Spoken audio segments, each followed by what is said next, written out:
আমরা যখন আপনার রিফর্মের কথা বলি আমাদের মধ্যে কমন একটা হতাশা কাজ করে যে নেক্সট যখন পলিটিক্যাল গভর্নমেন্ট আসবে তখন কি হবে, এগুলো সব হারায় যাবে।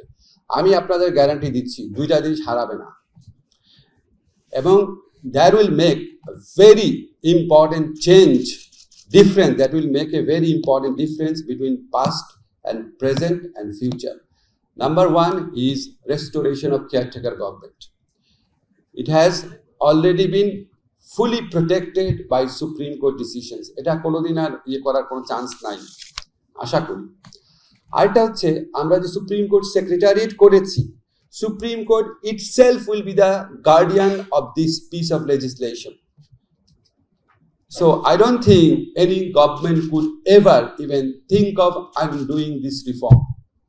আমরা যদি এই 2টা জিনিস, এটা হচ্ছে ফান্ডামেন্টাল, আমাদের কেয়ারটেকার গভর্নমেন্ট থাকবে, আমাদের বিচার বিভাগের স্বাধীনতা থাকবে, এটা আমাদের হিউম্যান রাইটস অ্যাডভান্সমেন্টের জন্য বড় গ্যারান্টি।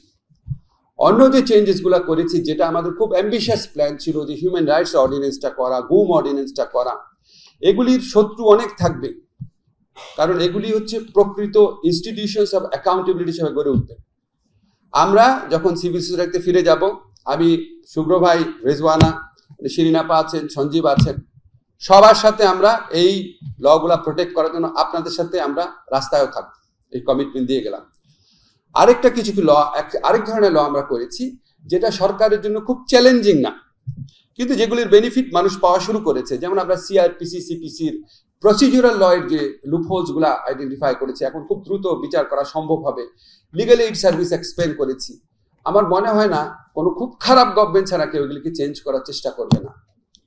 আমি আমারগুলা বললাম, আমাদের রেজওয়ানা পরিবেশ আইনে অনেক উল্লেখযোগ্য পরিবর্তন করেছে। আদিল ভাই আপনাদের গৃহায়ন মন্ত্রণালয় থেকে অনেক ইম্পর্টেন্ট পরিবর্তন করেছে। আমাকে সেদিন একটা মানুষ ধন্যবাদ জানাচ্ছিল যে এখন আপনারা একটা খুব ভালো করেছেন, বারবার রাজুকের কাছে পারমিশন নিতে যেতে হবে না। আমি নীরবে ধন্যবাদটা নিলাম, কিন্তু আসলে কাজটা আদিল ভাইয়ের। তো রেজওয়ানা পরিবেশ আইন ভালো করেছে, আমরা না অনেক চেষ্টা করেছি। এখন ধরেন তারপর আমরা যখন দেখি যে অনেক ধরনের হতাশা ছড়ানো হয়, কিছুই সরকার করছে না, ফাঁকা বুলি, তারপর 100% ডিসরিগার্ড করা হচ্ছে, এগুলি ঠিক না। যেটা সত্যি আমরা করেছি সেটাকে প্লিজ অ্যাপ্রিসিয়েট করেন। যেটা করতে পারি নাই সেই অসহায়ত্বর পেছনে কারণটা রিয়েলাইজ করার চেষ্টা করেন। আমরা পুলিশ কমিশন আইনকে, আমরা 6 উপদেষ্টা মিলে, এখানে রেজওয়ানা, শুভ্র ভাই আছে, আমরা সত্যিকার অর্থে একটা পাওয়ারফুল কমিশন করতে চেয়েছিলাম, পারি নাই। সরকারের মধ্যেও আপনার বিভিন্ন অংশ থাকে, পারি নাই।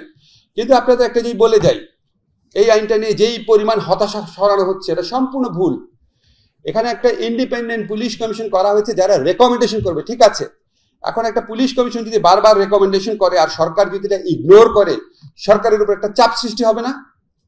এই যে একটা ইফেক্টিভ প্রেশার, এটা আগে কোনোদিন ক্রিয়েট করা যেত না। স্বরাষ্ট্র মন্ত্রণালয়ের উপর সার্বক্ষণিক নজরদারি করার জন্য, ইফেক্টিভ একটা প্রেশার দেওয়ার জন্য, এবং সেটা জনগণকে জানানোর জন্য একটা ইনস্টিটিউশন তৈরি করা হচ্ছে। আমরা যেটা অ্যাচিভ করতে চেয়েছিলাম সেটা পারি নাই, আমরা 80 অ্যাচিভ করতে চেয়েছিলাম 100-তে, কিন্তু এই পুলিশ কমিশনের মাধ্যমে অন্তত আমরা 50 অ্যাচিভ করেছি। Let us appreciate this thing and try to protect the reform we have already done and try to move forward from there. ইনশাআল্লাহ আমরা সবাই মিলে একসাথে থাকলে আমরা আগের চেয়ে অনেক বেটার বাংলাদেশ গড়ে তুলতে পারবো।